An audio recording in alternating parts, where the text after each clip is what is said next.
Hello everyone. तो कैसे हैं सभी लोग? आशा करता हूँ आप बहुत ही अच्छे होंगे, स्वस्थ होंगे और सुरक्षित होंगे। Again I welcome you on MET physics 2.0 YouTube channel. तो चलिए शुरुआत करते हैं। मेरा नाम Amit Kumar. I again welcome you on this channel, YouTube channel. तो चलिए शुरुआत करते हैं, ठीक है। तो कैसे हैं सभी? पहले मुझे बता देंगे क्या हाल चाल है, कैसे स्वास्थ्य है, कैसी स्टडी चल रही है। तो जैसा कि हम प्रीवियस लेक्चर में हम डिस्कस कर रहे थे, मैग्नेट एंड मैग्नेटिज्म का हमारा चैप्टर चल रहा था। उसमें हमने बताया था कि फेरोमैग्नेटिक मटेरियल्स का जो मैग्नेटिज्म या मैं बोलूँ कि जो मैग्नेटिक बिहेवियर है उसको हम कैसे एक्सप्लेन कर सकते हैं। तो हमने देखा था कि डोमेन जो एक फिनोमेना है, डोमेन जो उसकी प्रकृति है, जो डोमेन उसका जो एक्सप्लेनेशन आया था डोमेन थ्योरी के माध्यम से, तो उसको हमने डिस्कस किया था, ठीक है। डोमेन्स क्या होते हैं? एक group of atomic dipole moments, ठीक है, which have it's particular direction, ठीक है। तो एक फैमिली है, ठीक है। तो उसके बारे में हमने डिस्कशन किया था। अब आज के इस लेक्चर में हम क्या डिस्कस करेंगे प्यारे दोस्तों? चलिए स्टार्ट करते हैं।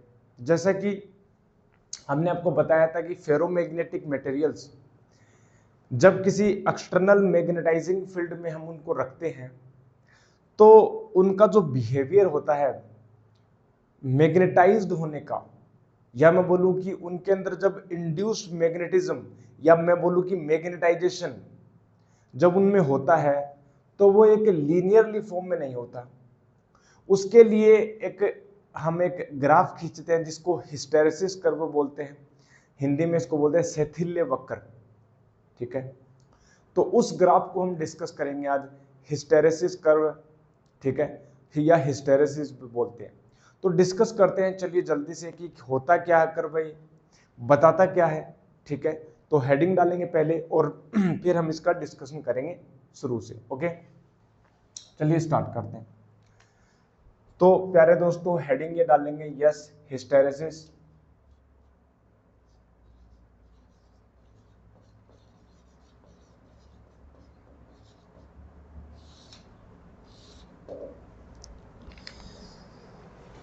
तो हिस्टेरेसिस क्या होता है?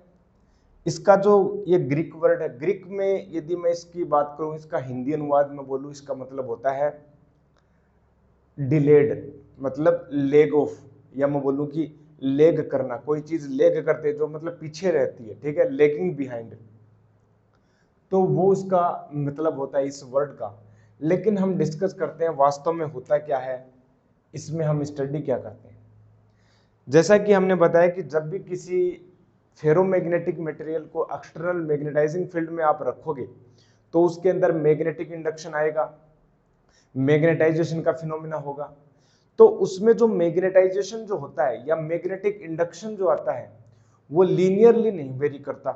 एक्सटर्नल मैग्नेटाइजिंग फील्ड इंटेंसिटी और मैग्नेटिक इंडक्शन के बीच में हम एक कर्व ड्रॉ करेंगे, जिसके माध्यम से आप देखोगे कि उस फेरोमैग्नेटिक मटेरियल में जो मैग्नेटाइजेशन आता है या मैग्नेटिक इंडक्शन आता है वो लीनियरली वेरी नहीं करता with respect to external magnetising field intensity. Yes, तो चलिए डिस्कस करते हैं इसके बारे में। देखो ग्राफ को ड्रॉ करते हैं और फिर उसका एक्सप्लेन करते हैं कैसे, इसके बारे में लिखेंगे, लेकिन पहले ग्राफ से स्टार्ट करते हैं, ठीक है।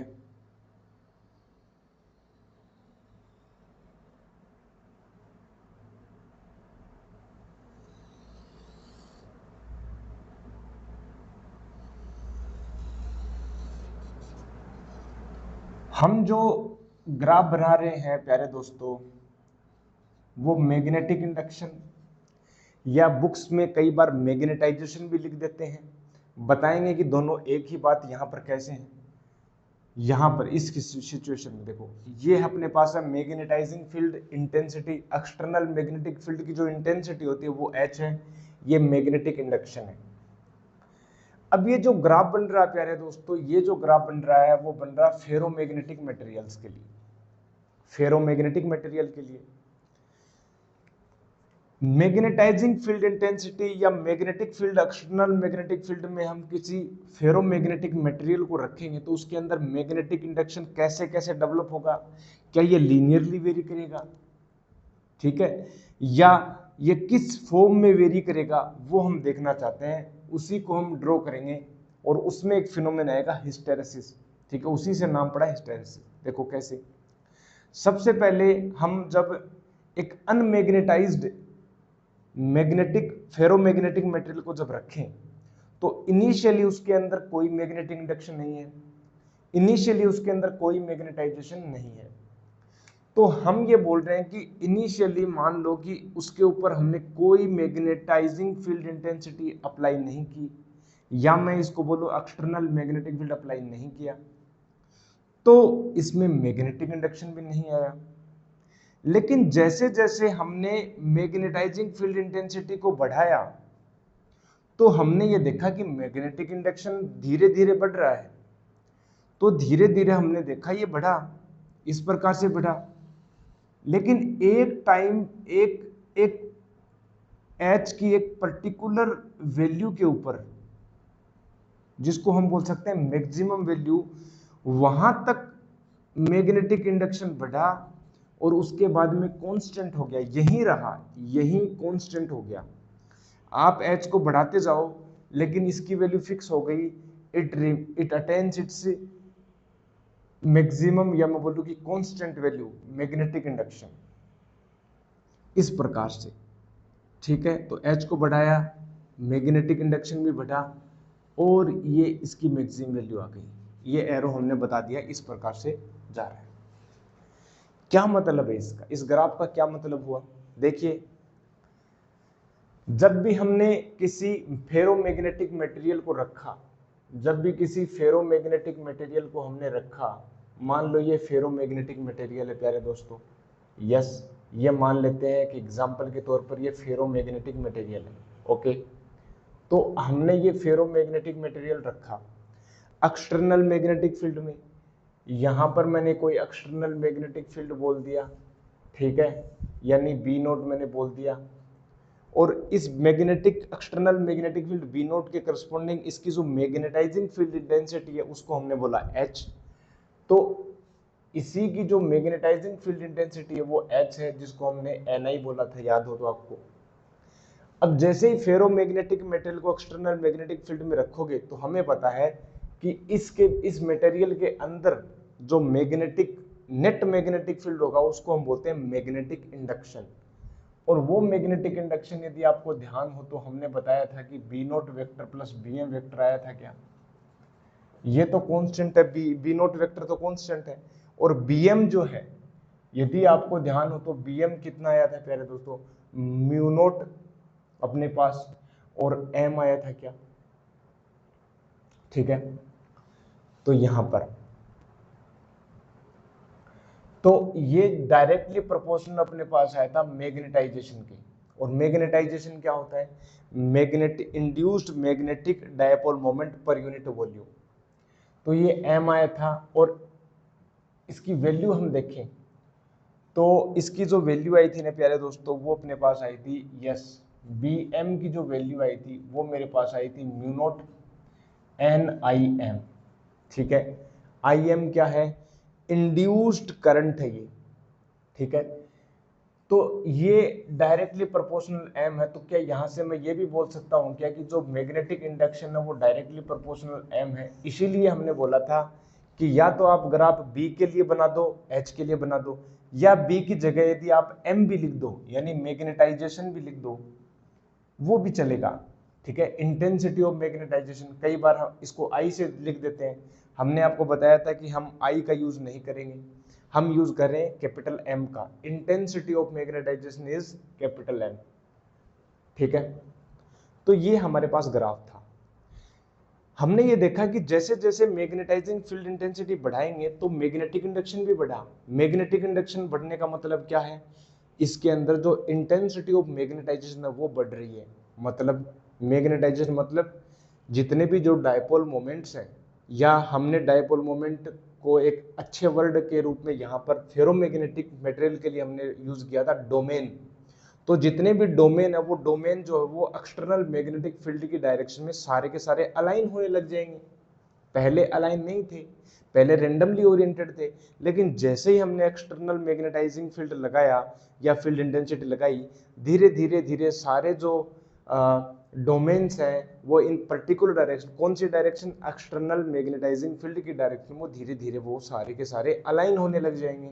ओके, फिर एक टाइम ऐसा आएगा या एक सिचुएशन ऐसी आएगी कि एच मैक्सिमम पर जितने भी डोमेन थे वो सारे पर्टिकुलर एक डायरेक्शन में अलाइन हो गए, उसके आगे कोई भी ऐसा डोमेन नहीं बचा जो अलाइन होने वाला नहीं हुआ, सारे के सारे अलाइन हो गए। तो यहां पर जो है वो मैक्सिमम मैग्नेटिक इंडक्शन या मैग्नेटाइजेशन मिला। इसके आगे आप कितने बढ़ा दो नहीं मिलेगा। ठीक है, तो सारे के सारे जो अपने पास डोमेन थे वो पर्टिकुलर डायरेक्शन में अलाइन हो गए, और हम इसको बोलते हैं magnetised state.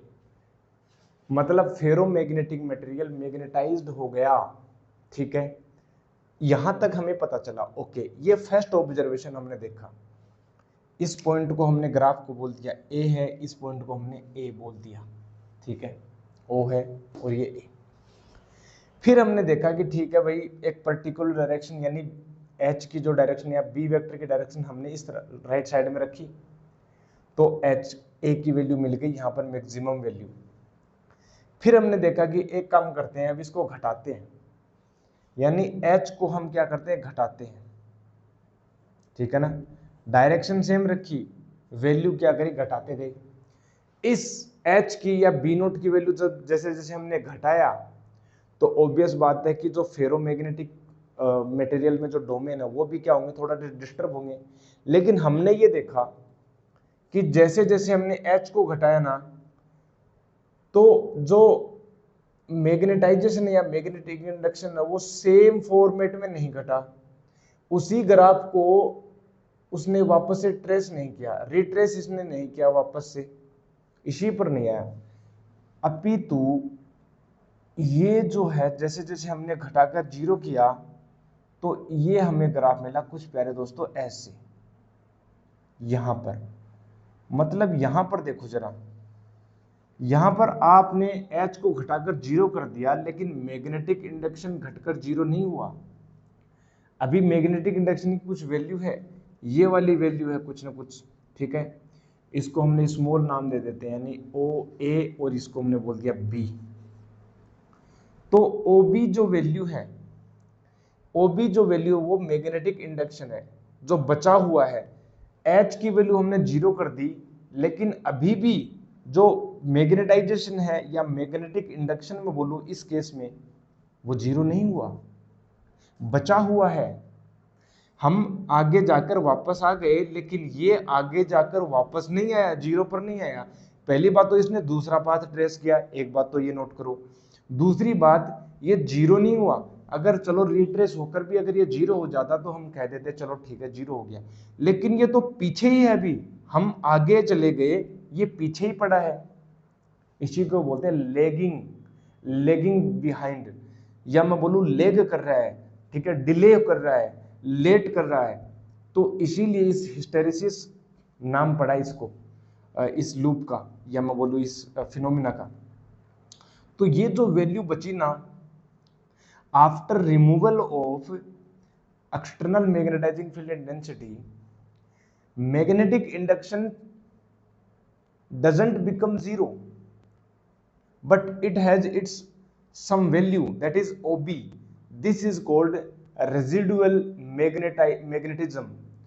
This is called residual magnetism, या इसको बोलते हैं रिटेंटिविटी, धारणशीलता। हिंदी में इसको बोलते हैं धारणशीलता, रिटेंटिविटी, और रिमेनेंस बोलते हैं। तो इसको बोलते हैं रेजिडुअल मैग्नेटिज्म। ठीक है, रेजिडुअल मैग्नेटिज्म, रेजिडुअल मैग्नेटिज्म, ठीक है, या इसको बोलते हैं रिटेंटिविटी, या इसको बोलते हैं रिटेंटिविटी, ठीक है, यहां से अपने पास, या इसको बोलते हैं रिटेंटिविटी, ठीक है, रिटेंटिविटी, रिटेंटिविटी बोलते हैं, या इसको बोलते हैं रिमेनेंस, क्या बोलते हैं, रिमेनेंस, ठीक है। फिर हमने देखा कि चलो ठीक है, ये जो H है वो जीरो करने के बावजूद भी B जीरो नहीं हुआ, तो यही तो खासियत है। क्यों जीरो नहीं हुआ? क्योंकि फेरोमैग्नेटिक मटेरियल जो है वो पसंद करते हैं मैग्नेटाइज्ड हो जाना। फेरोमैग्नेटिक मटेरियल ये चाहते हैं कि हम मैग्नेटाइज हो जाएं, और डीमैग्नेटाइजेशन का वो अपोज करते हैं। खासियत उनकी उनकी प्रॉपर्टी है, ठीक है ना। तो बचा हुआ जो रिमेनेंस है जिसको रिटेंटिविटी बोलते हैं, हम उसको जीरो कैसे करें? फिर एक काम करें कि ये जो मैग्नेटाइजेशन हमने पॉजिटिव ये एक्सटर्नल मैग्नेटिक फील्ड जो हमने पॉजिटिव डायरेक्शन में लगाया ना, उसको हम रिवर्स डायरेक्शन में लगा दें, अपोजिट डायरेक्शन में लगा दें, तो कुछ जीरो हो सकता है। तो हमने क्या करा, आपकी बार नेगेटिव डायरेक्शन में लगाया। इसके जो राइट डायरेक्शन में मैग्नेटिक फील्ड है हमने लेफ्ट डायरेक्शन में कर दिया, यानी अपने पास ये उल्टा कर दिया। तो हमने देखा कि ये जो है कुछ इस प्रकार से आकर के जीरो हो गया, यहां जीरो हो गया, ठीक है। तो ये जो वैल्यू है ना प्यारे दोस्तों, जो अपोजिट डायरेक्शन में हमने लगाई मैग्नेटिक फील्ड की या मैग्नेटाइजिंग फील्ड इंटेंसिटी की, जिसके बाद में वो जो रिमेनेंस है वो जीरो हो गया, और ये पॉइंट हमने बोल दिया C। This value OC is called coercivity, this is called coercivity. यानी प्यारे दोस्तों मैं बोलूं कि OC जो है ना यहाँ पर OC, यानी हम बोल दें कोर्सिविटी, ठीक है, ये वाला, ये वैल्यू हमने नेगेटिव डायरेक्शन में लगाई। अब ये जो जितना भी मैग्नेटाइजेशन था जो वो जीरो हो गया, ठीक है। पहले तो इस डायरेक्शन में लाइन हो गया, फिर हमने इसको जीरो कर दिया, ओके। अब कोई मैग्नेटाइजेशन नहीं है, सब रैंडम डायरेक्शन में। अब हमने क्या किया कि रिवर्स डायरेक्शन में लगा कर देखते हैं H को, जो हमने अपोजिट लगाया उसी को वैल्यू बढ़ा दी हमने। तो हमने देखा अब की बार जो है ना रिवर्स डायरेक्शन में ये हमारे पास एक ये वो वाला आ गया अपने पास मोमेंट, कि ये जो है वो अपने पास सैचुरेशन की कंडीशन आ गई, मैक्सिमम वैल्यू। जैसे हमने पॉजिटिव डायरेक्शन में A पॉइंट मिला था, वैसे ही A B C D और ये D पॉइंट मिला, और इसको हमने बोला कि -H मैक्सिमम, यानी नेगेटिव डायरेक्शन है तो माइनस लगा दिया, और ये H मैक्सिमम, लेकिन अपोजिट डायरेक्शन में पहले दोस्तों ये वाला, ठीक है। तो यहां पर अब रिवर्स डायरेक्शन में सैचुरेट हो गया। अब हम क्या करते हैं कि आगे जब बढ़ाए तो फिर ये कांस्टेंट हो जाती है, वैल्यू फिक्स हो गई। अब हम वापस इसको जीरो करते हैं, कंप्लीट साइकिल करना अपने को। तो फिर इसको जीरो किया तो हमने देखा कि चलो ठीक है, इस H को हम जीरो करते हैं, ठीक है, घटाते हैं नेगेटिव डायरेक्शन में इसको। जैसे जैसे हमने घटाया तो ये तो जीरो हो गया यहाँ पर, लेकिन प्यारे दोस्तों ध्यान देना, ये जो है ये जीरो नहीं हुआ, यानी ये जीरो नहीं हुआ, अगेन वो लेग कर रहा है। या ये ध्यान नोटिस करो, हर एक पॉइंट के ऊपर लेग कर रहा है। ये जो मैग्नेटिक इंडक्शन है वो पीछे पीछे चल रहा है, और अपनी मैग्नेटाइजिंग फील्ड इंटेंसिटी आगे आगे चल रही है, समझ रहे हो ना। तो यही तो खासियत है, ये पीछे चल रहा है। हिस्टेरेसिस का मतलब होता है, ग्रीक वर्ड है ये हिस्टेरेसिस, इसका हम यूज में लें, इसका अनुवाद करें तो हम बोलते हैं डिले करना। तो डिले हो रहा है, यस। फिर हमने क्या देखा कि चलो नेगेटिव डायरेक्शन में ये मैग्नेटाइजेशन हो गया, इसको जीरो करते हैं।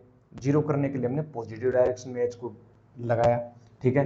तो हमें देखा कि सेम जो सिचुएशन है कुछ इस प्रकार से मिली, और अगेन ये वापस से करता हुआ एक सिमेट्री लेता हुए अपने पास A पॉइंट पर ही मिल जाता। बहुत ही खूबसूरत जो है ये ग्राफ मिला अपने को। सो ये जो ग्राफ है ना, इसको हम बोल देते हैं, इस फिनोमिना ही इसको बोलते हैं हिस्टेरेसिस कर्व, इसको बोलते हैं शैथिल्य वक्र, ठीक है। तो ये H के साथ B और H के साथ वेरिएशन है, ठीक है ना, B और H के साथ वेरिएशन है, मतलब लीनियरली वेरी कर रहा है क्या। तुम देखो क्या H जितना बढ़ा है उतना ही भी बढ़ा क्या? नहीं ना, मतलब लीनियरली वेरी नहीं करता, लीनियरली वेरी नहीं करता। B और H, अगर मैं बात करूं B और H के रेशियो को हम बोलते हैं म्यू, याद करो, ठीक है। ये वाला मैग्नेटिक मटेरियल के अंदर की बात कर रहा हूं, तो मीडियम आ गया ना, म्यू आ गया। इस मीडियम फेरोमैग्नेटिक मटेरियल के मीडियम के अंदर की बात कर रहे हैं, तो mu equal to B upon H. ये म्यू जो है ना, ये लीनियरली वेरी नहीं करता, मतलब ये कांस्टेंट नहीं है। ये बी जो है वो लीनियरली वेरी नहीं करेगा। एच जब हम बढ़ा रहे हैं तो बी उस हिसाब से नहीं बढ़ रहा जितना एच बढ़ा रहे हैं, तो ये लीनियरली वेरी नहीं करेगा, तो एम म्यू जो वो कांस्टेंट नहीं होगा। जबकि हमने याद करो वो दिन जब हमने बताया था कि पैरामैग्नेटिक मटेरियल के म्यू की वैल्यू कांस्टेंट होती है, याद करो, और उसके लिए भी डायमैग्नेटिक मटेरियल के लिए भी कांस्टेंट होती है, ठीक है। तो ये वाली बात थी हमारे इस ग्राफ में। अब इंपॉर्टेंट बात, छोटे छोटे जो फैक्ट्स हैं उनको हम लिख लेते हैं, जो नहीं लिखा जाएगा आप उसको खुद लिखोगे, ठीक है। तो इंपॉर्टेंट बातें मैं लिखा देता हूँ। पहली बात तो आपको हेडिंग डालनी है, ठीक है। ग्राफ अभी नहीं बनाना है, पहले 2-3 पॉइंट लिखना है। क्या लिखना पॉइंट? सबसे पहले हम ये एक बैकग्राउंड थीम बनाते हैं, तो आप लिखना whenever, लिखना whenever we put a ferromagnetic material in an external magnetic field, it gets magnetized, okay, okay, ठीक है। But after doing some experiment, we observe that the magnetic induction or magnetization of ferromagnetic material does not vary linearly with respect to magnetizing field intensity H. Rather, we see a graph that is called hysteresis curve, या we get a curve that is hysteresis curve। तो ये लिख लिया। अब हम क्या करेंगे, बस वो जो जो हमने पढ़ा वो लिख देंगे। First of all we consider the situation where at point 0 we are taking that an unmagnetized ferromagnetic material. Slowly, gradually we increase the magnetizing field intensity, then the magnetic induction gradually increases, but at a certain value it attains its maximum value, that is saturated value। और बस वो लिखना है after then, ठीक है। And now we decrease magnetising field intensity to 0, but the magnetic induction doesn't become 0, and the remained value of magnetic induction, even we remove the magnetizing field intensity, that is called remanence या retentivity या residual magnetism, ठीक है।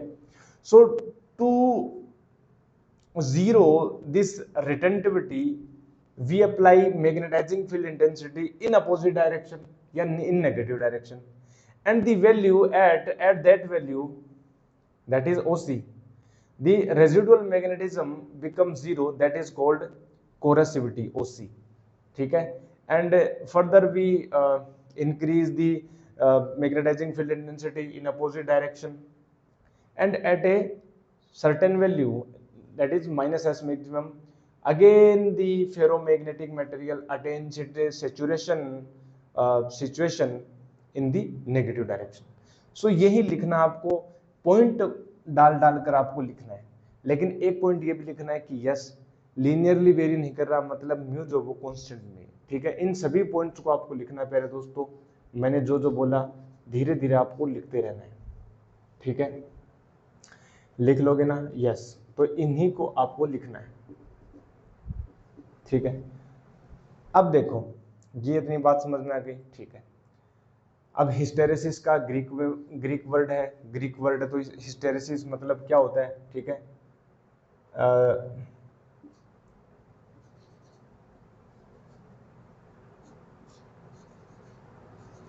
The Greek word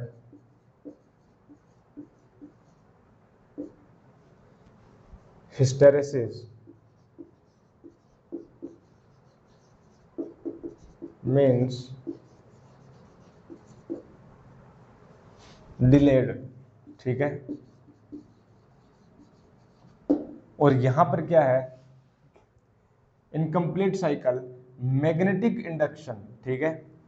here in the curve the magnetic induction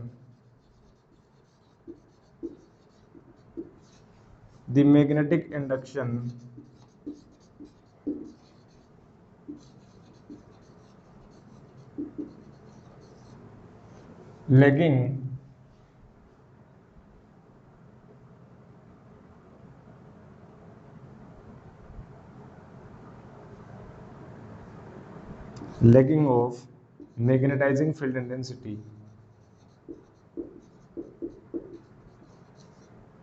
lagging behind of, ठीक है।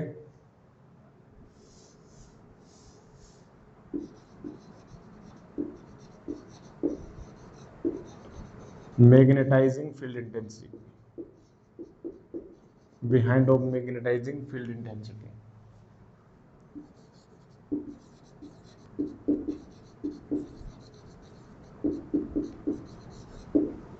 ठीक है। इसीलिए हम इसको बोलते हैं हिस्टेरेसिस कर्व। तो ये छोटे छोटे पॉइंट्स हमने बताए, ये लिखना है बस, और कुछ भी नहीं है। इस ग्राफ के बारे में बताना। अब देखना इंपॉर्टेंट बात, इस वक्र का, इस कर्व का इंपॉर्टेंस क्या है। देखिए इसका फिजिकल मीनिंग क्या है, बहुत इंपॉर्टेंट है। ये क्वेश्चन आते हैं, ऐसे क्वेश्चन आएंगे बिल्कुल। देखो यदि मैं इस ग्राफ की एरिया की बात करूं, यानी b इंटू एच करूं, ठीक है ना, ओके। y dx इंटीग्रेशन हम करते हैं, ठीक है। तो बी एच की यदि मैं मल्टीप्लीकेशन की बात करूं, तो देखना प्यारे दोस्तों, यहां पर लिखता हूं मैं, the product of magnetic induction and H क्या रिप्रेजेंट करता है, ठीक है। देखो तो यदि मैं बात करूं, b को मैं लिख देता हूं म्यू एच, या h को लिख देता हूं मैं b अपॉन म्यू, यानी b स्क्वायर अपॉन म्यू कर देता हूं, और म्यू को मैं लिख देता हूं म्यू नॉट म्यू आर, ठीक है ना। मैं चाहता हूं b और h के डायमेंशन चेक करना, फिर हमें पता लगेगा आइडिया। देखिए डायमेंशनल फॉर्मूला यदि देखो ना, b और h का यदि डायमेंशनल फॉर्मूला देखूं, तो मेरे को एक बात पता चलेगी कि h जो होता है वो होता है अपने पास, क्या होता है, एम्पियर पर मीटर, ठीक है।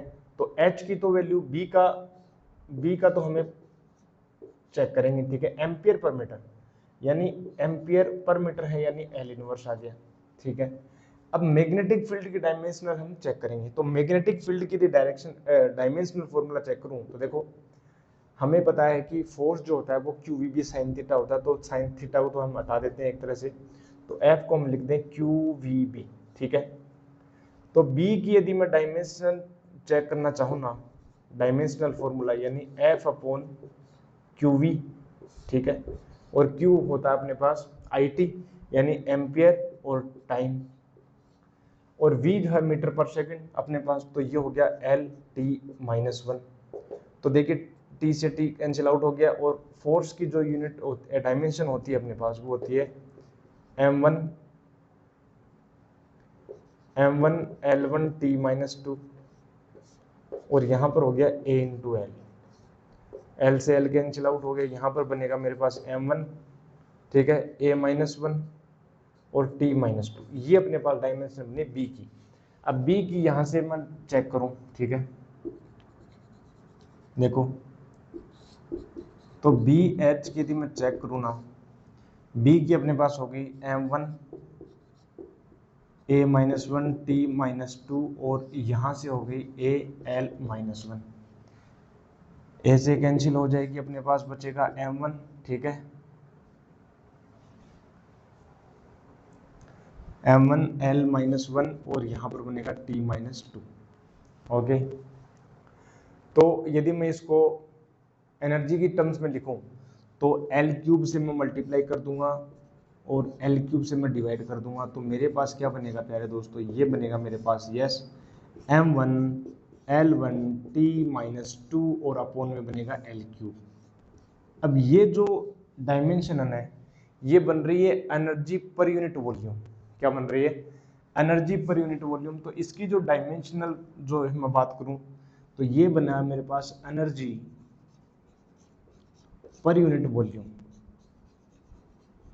ठीक है, तो ये कर्व है, ये रिप्रेजेंट करता है, इसका जो एरिया है ये रिप्रेजेंट करता है कि एनर्जी पर यूनिट वॉल्यूम है। ठीक है, अब ये एनर्जी लॉस होएगा, बिल्कुल होगा लॉस, क्योंकि हमने जैसे ही इसको मैग्नेटाइज किया था तो इस डायरेक्शन में तो हमने बोला कि पॉजिटिव डायरेक्शन में अटेन हो गया, लेकिन नेगेटिव डायरेक्शन में वो वापस वो सिचुएशन नहीं बनी, तो कुछ एनर्जी का लॉस हो गया। और ऐसे यदि कंप्लीट साइकिल की बात करें तो इस कंप्लीट साइकिल में एनर्जी पर यूनिट वॉल्यूम वो कौन बताएगा? वो इसका एरिया बताएगा। क्या बताएगा? एरिया। तो एरिया जितना ज्यादा मतलब energy per unit, energy dissipation जो है वो पर यूनिट वॉल्यूम ज्यादा। तो इससे हमें ये पता चला यस कि जितना ज्यादा जिसका एरिया होगा ना उसमें एनर्जी डिसिपेशन ज्यादा होगा। ठीक है, तो ये इसका हम बात कर सकते हैं कि ये फिजिकल मीनिंग बोल सकते हैं इसके एरिया का। ठीक है, तो लिख लेना, this means that the area of hysteresis curve represent the energy per unit volume. ठीक है, energy dissipation per unit volume.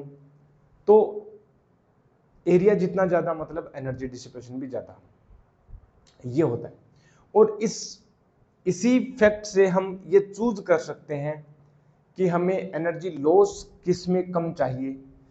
तो इसलिए हम ये जो फेरोमैग्नेटिक मटेरियल हैं जैसे आयरन हो गया, स्टील हो गया, निकल हो गया, कोबाल्ट हो गया, ठीक है, उसको हम जो है आसानी से चूज कर सकें कि कौन सा मटेरियल हम लें। भाई फेरोमैग्नेटिक मटेरियल में भी देखो लूप, ये जो हिस्टेरेसिस है वो अलग अलग आएगा ना हर का, और हम बताएंगे भी आगे। तो हम चूज कर पाए तो जिस भी मैटर का जो फेरोमैग्नेटिक मटेरियल है उसमें से जिसका जो हिस्टेरेसिस कर्व कम होगा, एरिया कम होगा, हम वो चूज कर लेंगे अच्छे से।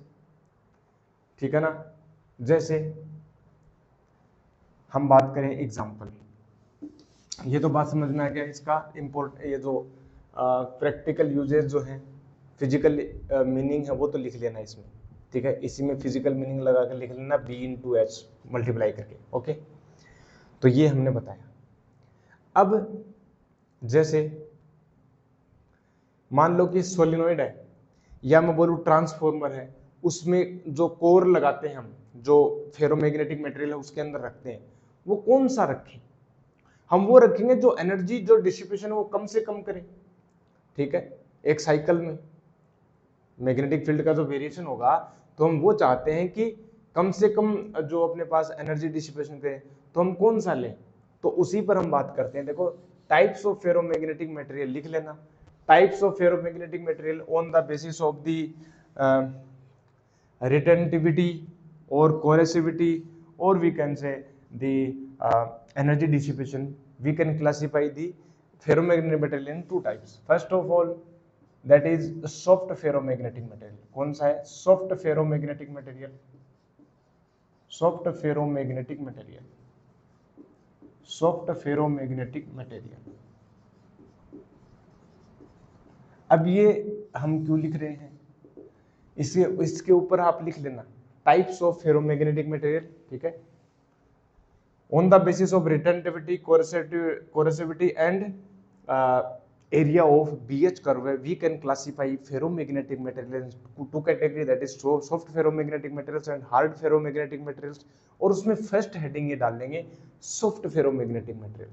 तो सॉफ्ट फेरोमैग्नेटिक मटेरियल्स वो मैग्नेटिक मटेरियल होते हैं जो सॉफ्ट होते हैं, ऐसा नहीं है। सॉफ्ट भी क्या, सॉफ्ट का मतलब है जो एनर्जी को कम से कम कंज्यूम करे। ठीक है, कम से कम डिसिपेशन करे, सॉरी कम से कम डिसिपेशन करे। दूसरी बात, जिसकी रिटेंटिविटी भी कम हो और कोरेसिविटी भी कम हो, मतलब उनका जो ग्राफ है वो एकदम पतला होगा, एक तरह से ऐसे बोलो, उसका जो एरिया वो कम होगा। तो जैसे मैं बोलूँ कि ये इस प्रकार से ग्राफ हो गया ऐसे, ठीक है, इस प्रकार से ये जो ग्राफ हो गया। तो जब भी ऐसा ग्राफ दिखे तो याद रख लेना ये जो है वो सॉफ्ट फेरोमैग्नेटिक मटेरियल है, और सॉफ्ट फेरोमैग्नेटिक मटेरियल को ही हम यूज में लेते हैं क्योंकि इनकी परमेबिलिटी हाई होती है। क्या होती है? High permeability. तो इसमें लिख लेना सारी बातों को, जिसमें हम पॉइंट में बना के लिख देते हैं। जैसे लो तो क्या होगा? यस, लो रिटेंटिविटी होगा, लो रिटेंटिविटी होगा, लो कोरेसिविटी होगा,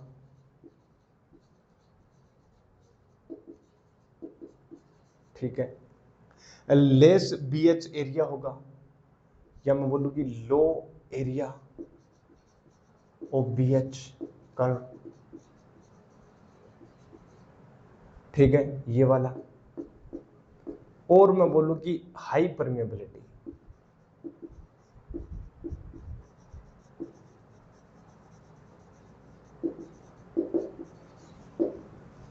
ठीक है, ये अपने पास।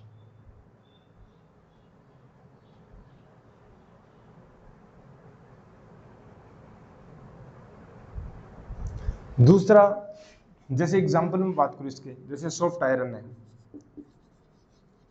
सॉफ्ट आयरन बेस्ट एग्जांपल है इसका, ठीक है, एमयू मेटल्स है, ये इसके एग्जांपल है। सेकंड, यदि मैं बात करूं अपने पास हार्ड फेरोमैग्नेटिक मटेरियल्स की, तो हार्ड फेरोमैग्नेटिक मटेरियल का जस्ट इसका उल्टा कर दो कि उसमें हाई तो रिटेंटिविटी हो जाएगी, हाई कोरेसिविटी हो जाएगी, हाई एरिया हो जाएगा बीएच कर्व का, ठीक है। तो और इसका जो ग्राफ बनाऊं मैं, तो देखो इसका ग्राफ कैसे बनेगा। ये जो सॉफ्ट आयरन है ना प्यारे दोस्तों, ये हम यूज करते हैं किसमें?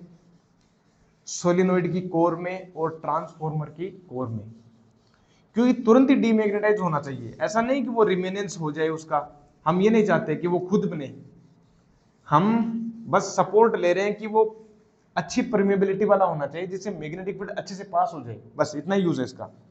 ऐसा नहीं कि आप इसको चुंबक बना रहे हो, नहीं, हमें चुंबक नहीं बनाना जी, हमें तो ट्रांसफॉर्मर में यूज लेना है एज ए बेसिस मेटेरियल के, जैसे मैग्नेटिक फील्ड ज्यादा से ज्यादा पास हो।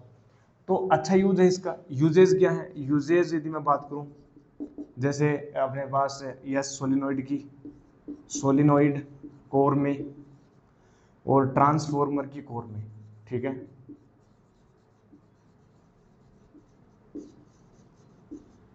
ठीक है, ये इसकी इनकी कोर में हम बनाते हैं। सेकंड, हाई अपने पास ferromagnetic, sorry hard ferromagnetic materials. Second जो वो है अपने पास हार्ड फेरोमैग्नेटिक मटेरियल्स, यानी ये अपने पास है प्यारे दोस्तों hard ferromagnetic materials, hard ferromagnetic materials,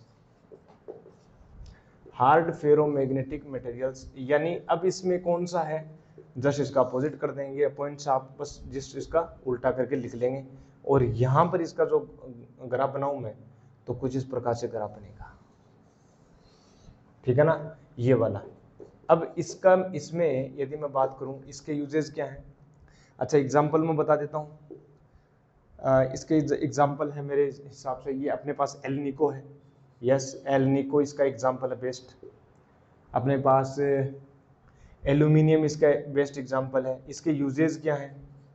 इसके यूजेस जो है वो है, क्योंकि ये रिटेंटिविटी इसकी बहुत ज़्यादा होती है, आप जब एक बार मैग्नेटाइज कर दोगे तो भी वो चुंबक बना रहेगा, तो इसको स्थायी, ठीक है, परमानेंट मैग्नेट बनाने में काम में लेते हैं, ठीक है, to make permanent magnet, permanent magnet, तो परमानेंट मैग्नेट्स बनाने में हम इसको काम में लेते हैं, ठीक है ना। तो ये हमारे पास हिस्टेरेसिस की पूरी हिस्ट्री थी, ठीक है, तो ये इनको लिख लेंगे आप प्यारे दोस्तों, ये इसको सारे जो पॉइंट्स हैं इनको लिख लेंगे जस्ट अपोजिट करके। ये सॉफ्ट आयरन, ठीक है, एल निको और एल्यूमिनियम, तो ये अपने पास हिस्टेरेसिस था।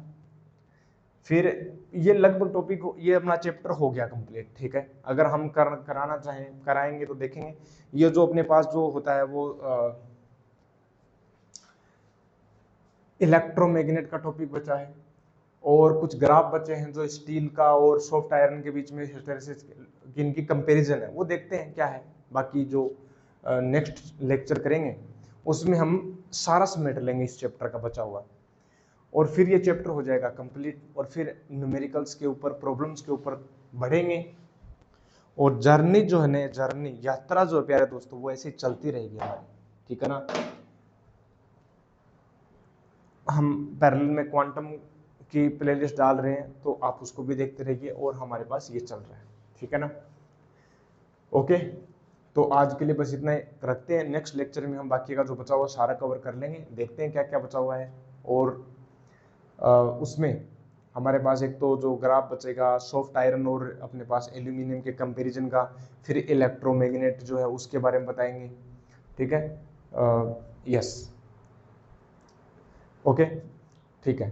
तो फिर मिलते हैं आपको नेक्स्ट लेक्चर में। तब तक के लिए क्या करना है, stay healthy, stay happy and keep taking healthy food. I will meet you in next lecture. तब तक के लिए थैंक यू वेरी मच।